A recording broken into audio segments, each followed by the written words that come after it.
This episode was brought to you in collaboration with the Female Founders Initiative, introducing our new monthly series.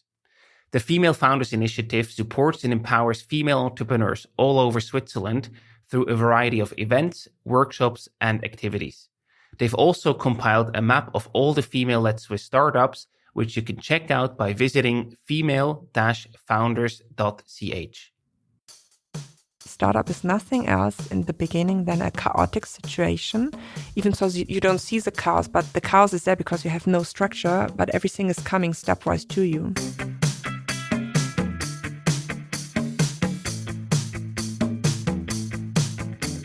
Welcome to the Swisspreneur Show, a podcast about startup stories and learnings from experienced entrepreneurs.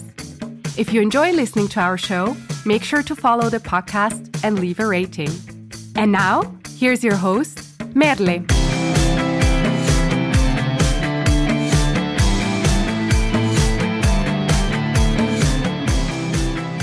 Hello, I'm sitting here with Myriam, CEO and co-founder of MacU4, a startup creating empowering orthoprosthetics for the forearm and hand. Welcome to this podcast. I'm very happy to have you here. Thank you. Happy as well. Before we go into your startup and the details of the technology, I would love to learn a bit more about you as a person. And I know that you have a PhD in epidemiology.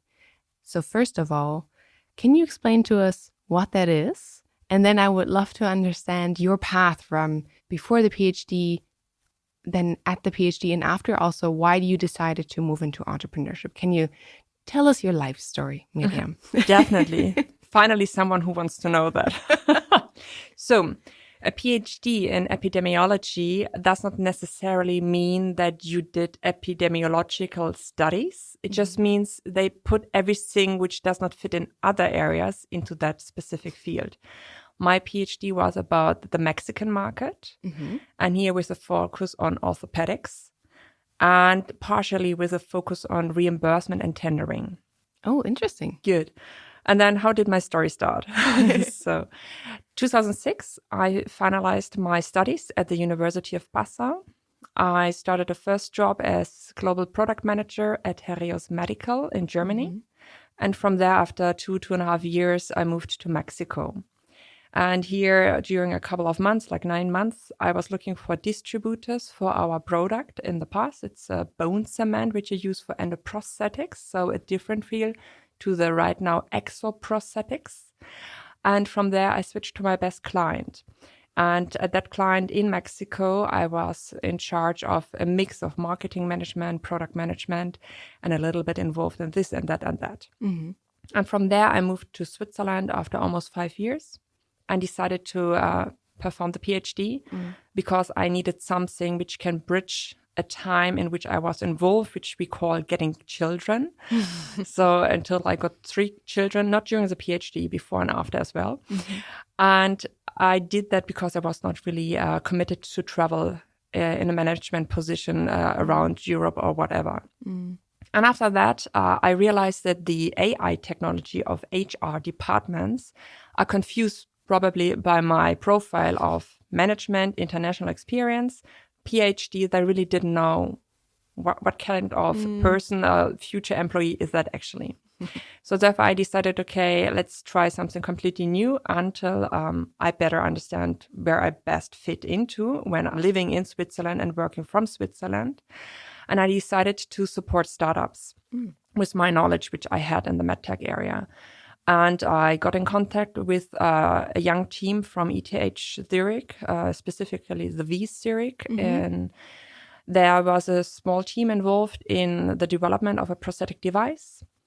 So exoprosthetics, something which you wear on your limb, not something which you implant during a surgery. And here then the story started. So I came from the corporate life to the scientific, and from there to a startup experience as an advisor in the beginning. And somehow I fell in love with the topic from a health system thinking perspective. Not so much in the beginning with the product itself. It's more what it can do in the terms of care provision. That's amazing. Where would you say, I mean, you said you fell in love with like the whole context of it, but where would you say does your drive come from now, your entrepreneurial drive? Yeah, I'm addicted to working. That's my main problem, and I'm used to finalize what I start. Mm-hmm. And the downside of a startup is actually it doesn't stop until you are bankrupt or you make an exit or whatever. This is surely one trigger. I cannot stop because I'm addicted. Another trigger is the emotional one. So the first one is the psychological one, no? Yeah. The second one is the emotional one. We started our startup with the topic of prosthetics for forearm amputees or malformations, so congenital deficiencies. And here you hear a lot the very individual story. The persons that lost or was born without hand, how they experience the initial phase, then a couple of years later, the troubles which they experience in society, the topic inclusion, participation, the very intimate topics. And so it starts to become rather like, it gets a personal touch. So it's not any longer a work, it's really like an engagement, social engagement. Mm-hmm. And that's then the second thing. And the third thing, and I don't say that the first thing which I mentioned values more than the second or the third thing. It's just, I have chosen some order. And then there is this team. We have an interesting composition of a co-founder team. It's a rather young, very young one, a co-founder when we started at 23. Then a moderate old co-founder when we started 28. And then me, it was end of the 30s, almost 40. And this is quite interesting because you have different generations of age. And then male, female. Then you have without experience in work life, a lot of experience in work life. Very creative personalities. One of the co-founders is very creative. The other one is more shy. And I'm less shy, let's say it like that, but highly structured. So, and what's pretty interesting is how such a weird composition of people can actually fit extremely well together. Mm-hmm.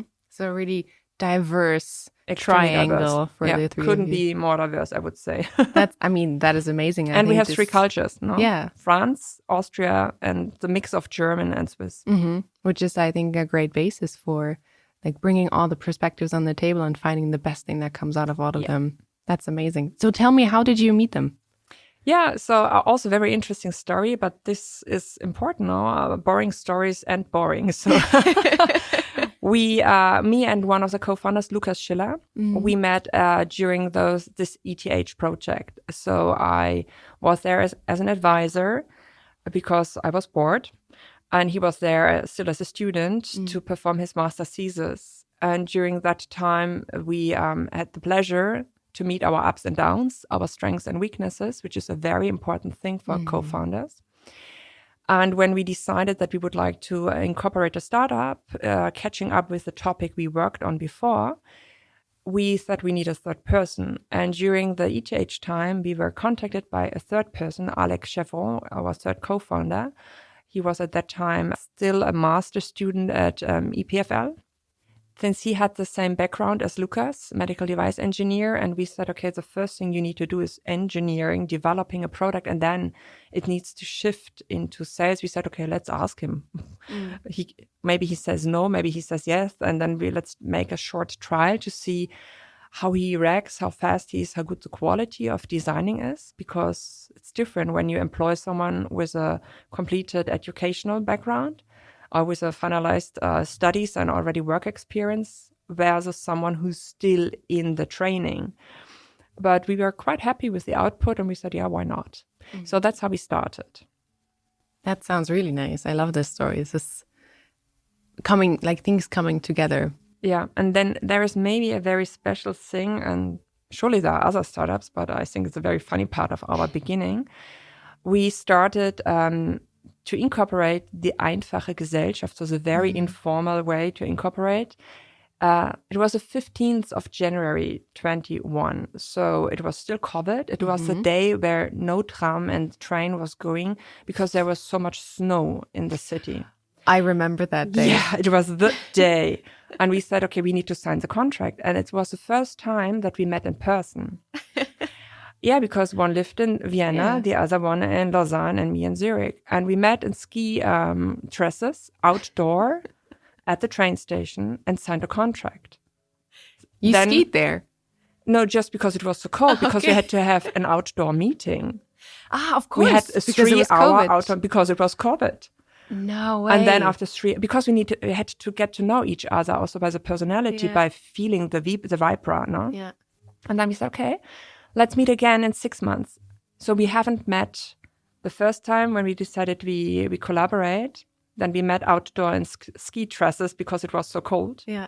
Then we met again after 6 months when we had our first usability testing because we had to mount the products. Yeah. And then we met every 3 months, and then it became like every 2 months. And since summer 22, I think then, we started to meet really frequently. Yeah. But we really started remotely, entirely remotely. I love that story. And I know also, I once actually attended a webinar of yours, and I remember you shared a list of things that all 3 of you filled out before going into I this remember team. that. Yeah, it was during an ETH, It was a speed startup- dating, something like that. No, I think it was a Startup Campus I was this. webinar. And I remember that because I was very impressed by the questions also. They were very personal questions, goals for the company, but also goals for yourself as a person. And you all 3 filled them out before signing and then discussed Yeah, it. definitely. Are we ready to become this team? And I think that is incredible. Not a lot of people do this, I think, and really sit down and be like, this is another kind of marriage. And we need to be sure that we are meant to be the 3 of us and we can do this, the 3 of us, and are aligned. Yeah, and we continue to do that. We do that at least once a year. We fill it in again. And for example, 1 week ago, we had a meeting, but we also included the 4th person, which is employed. Yeah. And I was asking, what's currently going well? What do you like of the job? Okay. What's not going well? What don't you like currently? And it's important to hear that, even so we cannot change it. So one person said, I don't like assembly, to be honest. I don't like it to do that 3 times a week, but we have to do it. I'm assembly all the day. Lucas, Alec, Yasmina. And that's interesting because then the person has a chance to express, understands the person is recognized by this, I don't like it, but continues because it's his, her startup, no? Yeah. I think that's brilliant. I really loved it. I downloaded it and I pull it up whenever I feel like, okay, there's a new setup. We kind of need to align on things. It's really helpful. So now you are the team. So tell us, what does MAQ4 do exactly? Yeah, so MAQ4 started with the idea to develop and then bring to market forearm prosthetics, but a very simple one in terms of end product. So we call it passive functional. People often associate a prosthetic device with a roboter-like moving fingers. We don't do that because there are sufficient good devices out there, and we don't see a reason to compete at that level. We decided to start with a passive functional because there are many studies out there that claim, and you can qualify that by the user feedback, and it's really true. Many don't use anything because it's either too expensive, or it's too heavy, or they sweat, or it's not for the activity they desire to get a support for. You need to imagine when you have only one hand and you are born like that, you are normal. When you have only one hand but you lost your hand, you don't feel any longer normal, but you get used to that. So the person who was born without doesn't know how it is with 2 hands. The person with amputation knows very well what he or she is missing. But the desire for the activities, the need really is focusing on everything which is be manual. Riding a bike, it's better to have 2 hands on the handlebar. Yeah. So we said, let's do something which focuses on a prosthetic device with accessories. So we call it module, but the formal term is accessory. That focus on be manual activities, riding a bike, or for example, kayak. When you eat and you need to use a fork and a knife, then you should hold the fork, for example, with the device. So we started with that. This is then our product, but we said our system, our solution is an approach which consists of a measurement, how you interact during the journey remotely. So we don't see our clients. How we produce with automation, design automation. This saves time. Then we said, what we do, a prosthetic device, because there is a need, and we would like to serve a need which has like which is a people group which is unattended very much, and then have a device which is really adding value, like lightweight, not so expensive, aesthetic, modern. This is one thing what we do. And we knew from the very beginning you cannot survive with only a foam prosthetic device that is cheap.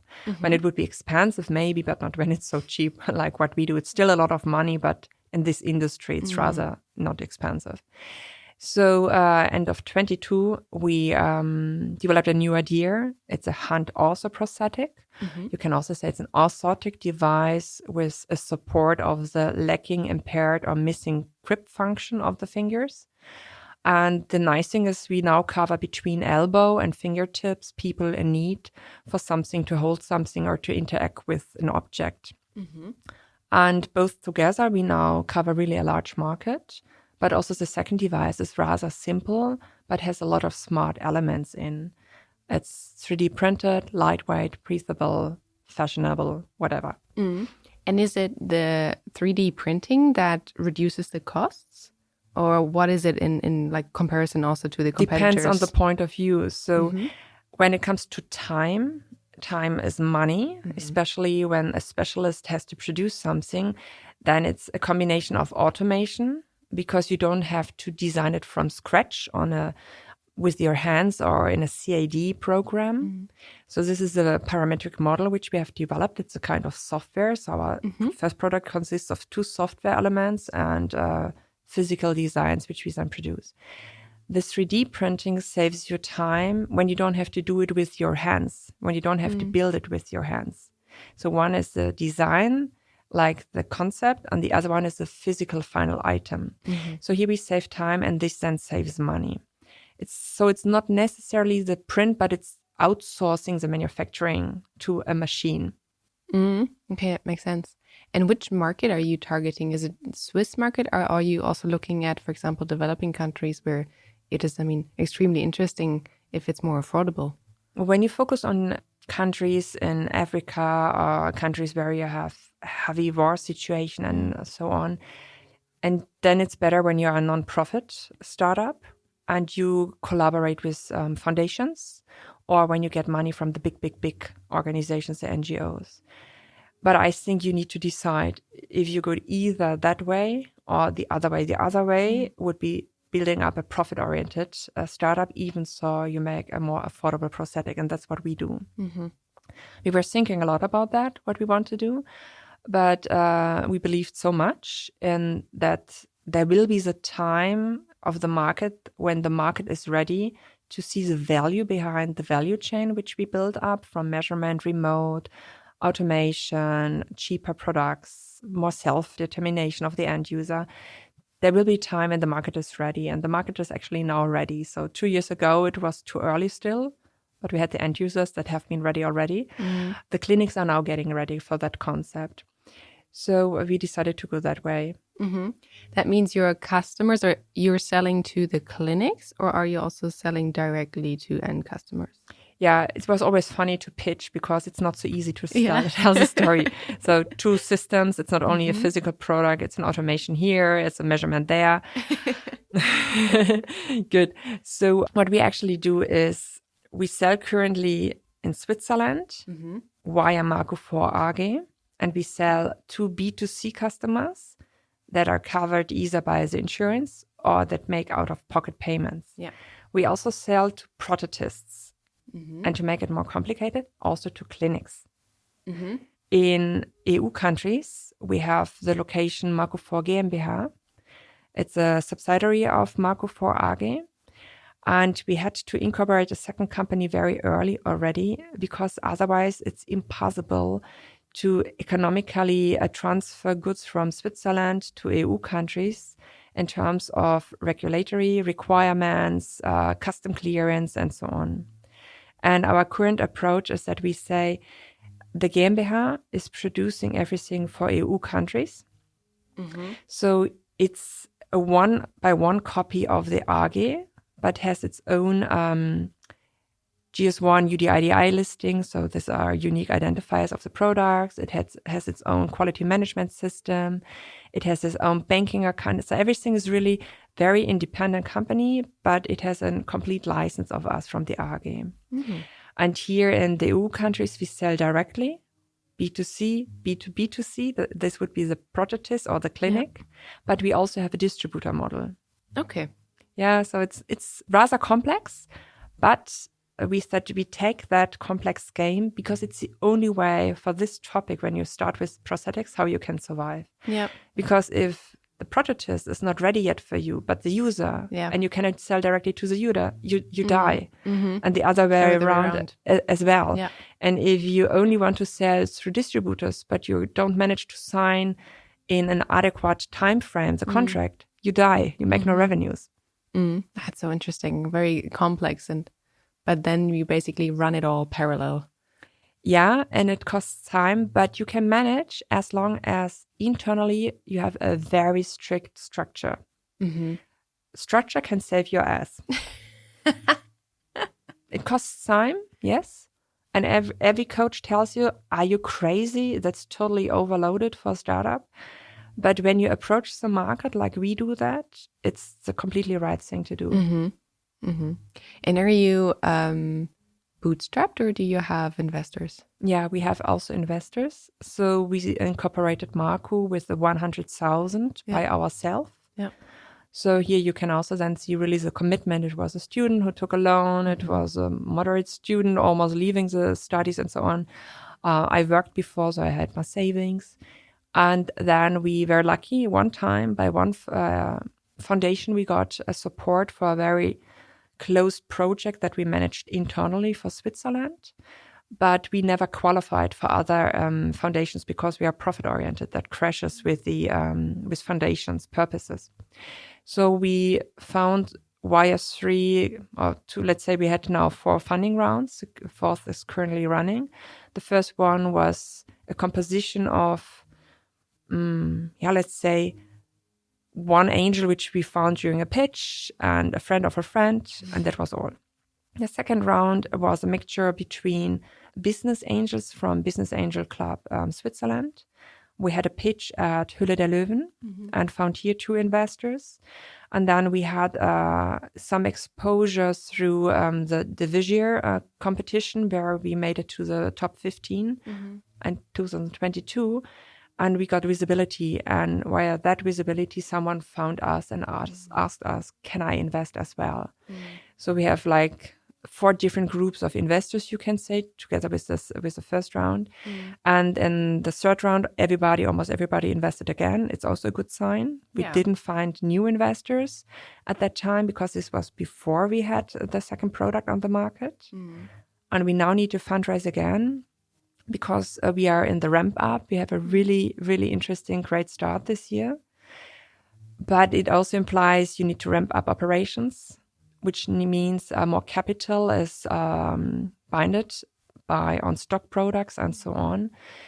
So in order to really get it to the next curve or growth phase, let's say, at Marco, it's definitely necessary to close again a funding round this year, beginning of next year.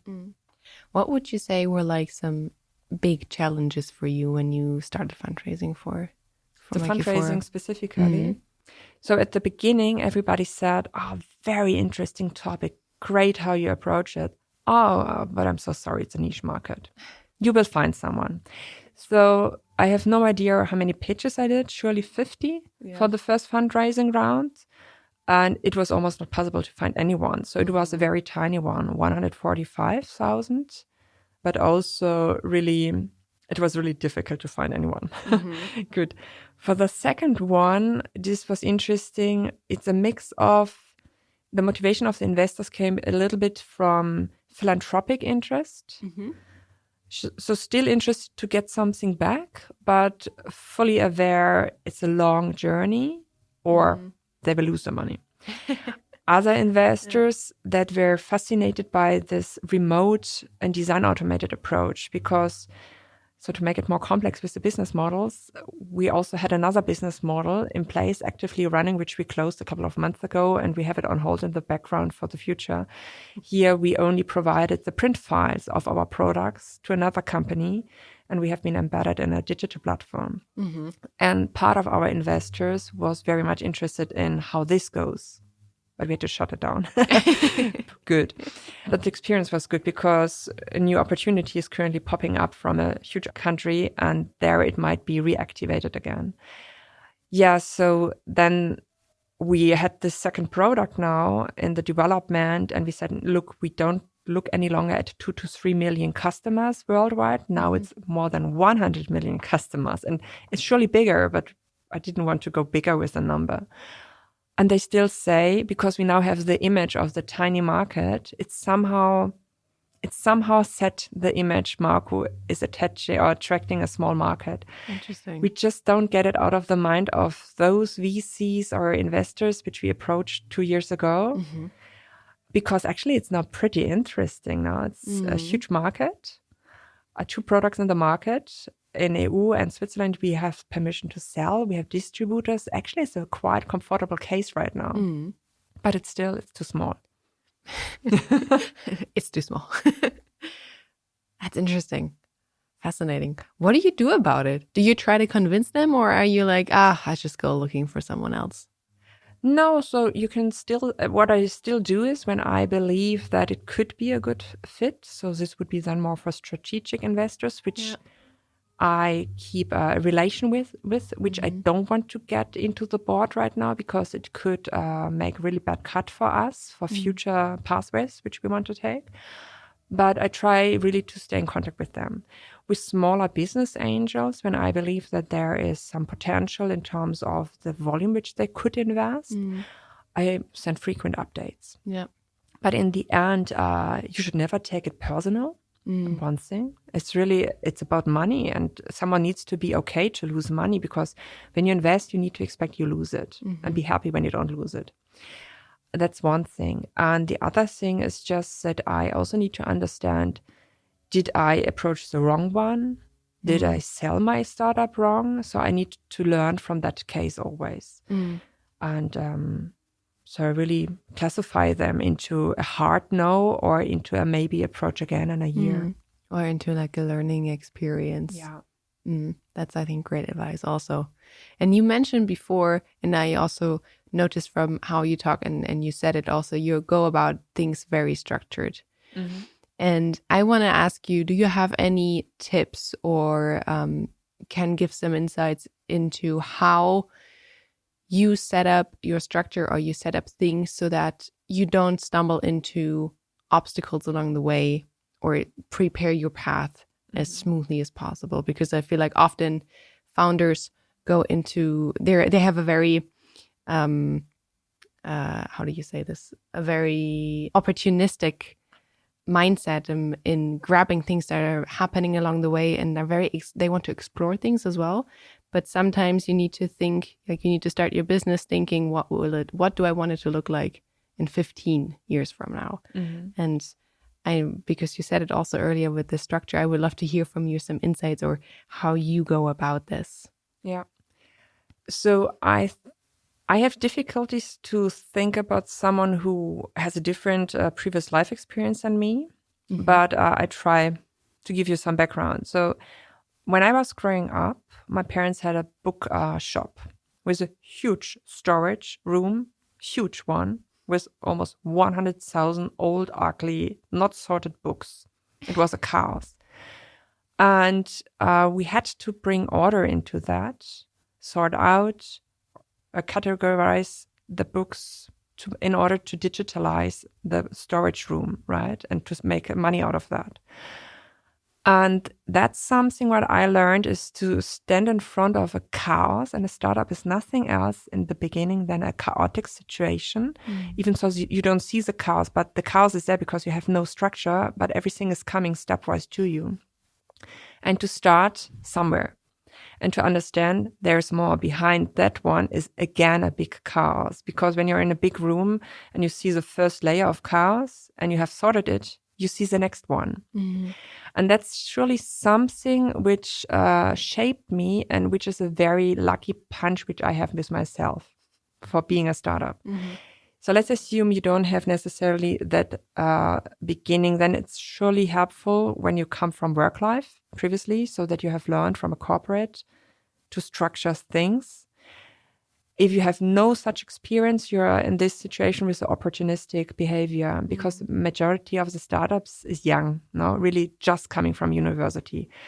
And I hardly doubt when you don't have the personal experience like I have that from the past, that it's easy to stay structured always. So what can you do? It depends on the sector. When you're just selling a digital service for branding your juices, easy. To be honest, you can have a totally chaos in the background as long as towards the customer you manage to get that done easy. But when you come into a situation that you would like to develop and launch medical devices, there the government, the law, the medical device regulation forces you already to have a quality management system in place. And this is actually structure. So the question is now, actually someone tells you need to be structured. Then the question is, do you live the structure? And I would say, actually, everybody needs a coach in here or advisors that push you into that direction. Because rarely, I would say, a startup that's much disciplined when you don't have a strong advisory board to work structured. And how would you go about it? Where would you start? You need to try to write down your roadmap, but not only the roadmap, like everybody does it normally from a sales point of view, an investor point of view, and success story up to the exit story. It's really more the internal point of view is very important. So we start with development. What do I need? Okay, I need to do that. And what we often do, and I think this is helpful for startups, is to ask, to always have the mindset, there is surely something which I don't know yet, or a lot. What could that be? Let me talk to people that have an expertise in what I already know and ask them, what else do I have to consider? So it's like in the dark, playing the puzzle. And then you look for the next piece. And so that's, for example, what we do all the time. So when we started, we said we have almost a 1 year horizon to say, this is what we need to finalize the Explorer system. This is our first product. And then we said, okay, and then we need something like an additional year to do the next thing. In between, we need to start the quality management system. In the between, we would need to incorporate. Okay, good. In the between, yeah, sure. We need to build up marketing materials. So it's good to have like a 1 month strategic meeting to think about what are the next bubbles we have to work on or milestones. And then automatically you start with the structure when you believe in structure, the benefit of a structure. And for example, right now we started with a approach that we said we don't work with distributors in the beginning, but we always knew that when we want to grow, we have to start in the future. So we already prepared surely 1 year before the first draft of the distributor agreement and made up our mind. What does that actually mean? How much time do we need until we can sign? How much time do we need until we could start to sell? So that we are not so surprised when it takes then 1 or 2 more years longer than we expected. So that's what we frequently do. So it's like this milestone strategy and then trying to implement already the structures in order to achieve these milestones. Exactly. Super interesting. So many good insights. I hope everybody's taking notes. And when we are thinking about milestones and long-term visions, what is something that you as a team are really looking forward to achieving next at MacuFor? Yeah, difficult question. So much in parallel. I have one co-founder who says me in each meeting, I would really love to have at least 1 day per week to develop again. I think we can add so much value to Marco when we develop even more. And then you have the other side, like my person, I say we stop development entirely. We only further develop when something is burning because we see we need to improve something of an existing design. So what we really want to do? Overall, we would like to achieve that Marcus survives, first of all, and that we can rather soon achieve or reach the break even to be less dependent on external money. It's not so important to have a fast exit. That's not so important, because in the end, what we would not like to have is to have a fast exit and then the product is dying because maybe you had an exit just with the purpose that the company who buys you wanted to put it into the garbage. This happens out there. This is something which we definitely don't want to do. We would love to develop further, but we are way too small as a team. So the important thing for us is right now to continue with the first product, to have no complaints, to see that there are no complaints coming for the second product, because the real complaints you see after 1 year sales. And we are now hardly selling since 6 months. So we had no complaints so far, but you can never expect that nothing is coming. So this is actually what we now want to see. We want to see that also the second product is complaint free. And then we define the next, what we would like to see. And what are the names of the products? Link, Lynk, is the product 2, is the hand ortho prosthetics, and Explorer is the first product, the forearm prosthetics. Nice. And what's next for you personally, Myriam? I would like to sleep again a little bit and to have the evenings free. We have currently a quite challenging phase in terms, you have it always, no? But the current phase is operations. And this is complex in terms of hands-on work, and it is complex in terms of brain work. So what we currently need to do is we have so many orders currently, internal for on stock and external for customers, that we need to make first sure that we can manage the traceability. This is also by law extremely important. And that we manage to have not too much and not too little stock of parts which we need to mount products. Then to set prioritizations, because if there are 20 things waiting in the shelf of internal orders, you need to understand what you have to do first when the situation is changing day by day. And then you have to shift it all the time. And we don't have a professional software yet. We have still an Excel-based scheme, a complex one, but it works pretty well. So what I would like to achieve next is to transfer the complex, fragile, Excel-based operations world into a software-based world. So I'm currently involved in that project. It's surely taking 6 months. I have 2 wonderful, experienced professionals. One is a CEO of a company in Switzerland, and the other one is expert in the field of building up logistics and productions. Because I know that I don't know everything. And I know that things may be too complex, how I approach them. So I need to talk all the time with them to reflect and to get learnings back from them and to have it then more stable, embedded the system. So that's my next goal for me personal. I think that sounds like a very solid and big goal. But I feel like if you achieve it, it will really path the way for something great coming. Yeah, when you think about that, we call it startup when the people who incorporate want to sell the company. Actually, then it's a startup, we can say, in my opinion. And when I want to sell the company and I have a great product, that's good. If I have IP protection, that's good. If I have a fucking background disorder, chaos, not good. It really pushes you down in the price. If I don't have a good quality management system, it decreases my price.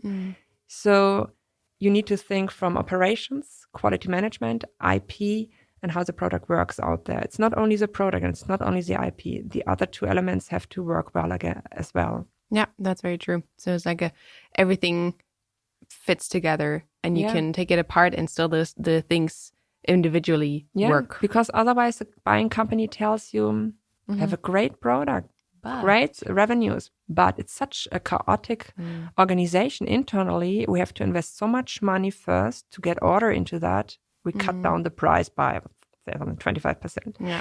So, and that's really a nice leverage which I have with my team, because I always tell them, look, You all want to sell this company in a certain moment to get back your money and so on, and to feel the proud that you built up a company. But you will be so disappointed when then this day comes and they tell you have a shitty QMS and therefore we cut down the price. You will be so angry on yourself. So rather, better we do it now, right? And then don't have the problems in the end. Yeah, that makes sense. Yeah. So talking about bringing structure into things, do you have any resources or tools or tips that you use to bring structure into your daily life? Yeah, no, we don't have tools or resources. So I don't attend any courses and I don't buy books to read them. What I do is I talk to people. So I have a very good network, but currently, for example, when it comes to operations, productions, I don't have a good network. So I start to ask within my network, can you recommend someone? And then I talk to them. And it takes you maybe 3 intense attempts, and then you find someone who says, I'm the right person and I'm willed to help you. So my resources are people with experience, okay? You prepare for such a meeting, and before you prepare and request such a meeting, you are already in the situation that you say, there's a problem which I need to approach. I could imagine it could work in that way. So you already start to do your homework. And then in the meeting, you can already start at a higher level of interaction, of discussion. But books, nothing. And do you get direct interest to these people, or do you reach out to them on LinkedIn, or how do you reach them? Yeah, let me think. No, actually, I've one coach. It's Heiko Visarius. He's well known in Switzerland. Yeah, exactly. So when I really don't know how to get to a person, then I go to him and ask him, do you know someone? Yes. Can you give me the contact details? Yes. And then I don't get an intro. I do it myself, but I refer to him so that the first level of trust is there. But then it still maybe needs 3 or 2 more contacts via this first person, because this first person is maybe not the correct one or has no capacity. Yeah. And did you meet him through InnoSwiss coaching or? Heiko? Yeah. We are currently enrolled in the core coaching. So we will close it next year. We postponed it. We said we need 1 more year because we would really like to qualify for the certificate, which you can get after the co-coaching. And this means we have to wait a little bit longer. Yeah. Oh, that's great. All right. So many insights, so many learnings. I'm very happy that you shared all of them with us. And before we finish, I would love to go into our rapid fire question part. And you have not seen these questions before, so I'm excited. I will just ask you a question. You just give me the answer pops into your head. Do you best make decisions alone or with a team? Normally alone, but I do it with a team. That's a very honest answer. What's your favorite MacU4 memory so far? The children that use our products and that send us the videos and the photos. Oh, that's amazing. I don't think you can top that. What is the best part of being an entrepreneur? Being totally self-determined. And if you were not building a startup right now, what would you be doing? Oh, my husband would fire me. I love these answers. Myriam, it was a pleasure to talk to you. Thank you so much for sharing all of your insights and these really, really good learnings. And I'm very excited to see what's in store next for you. Thank you. So It was much. a pleasure.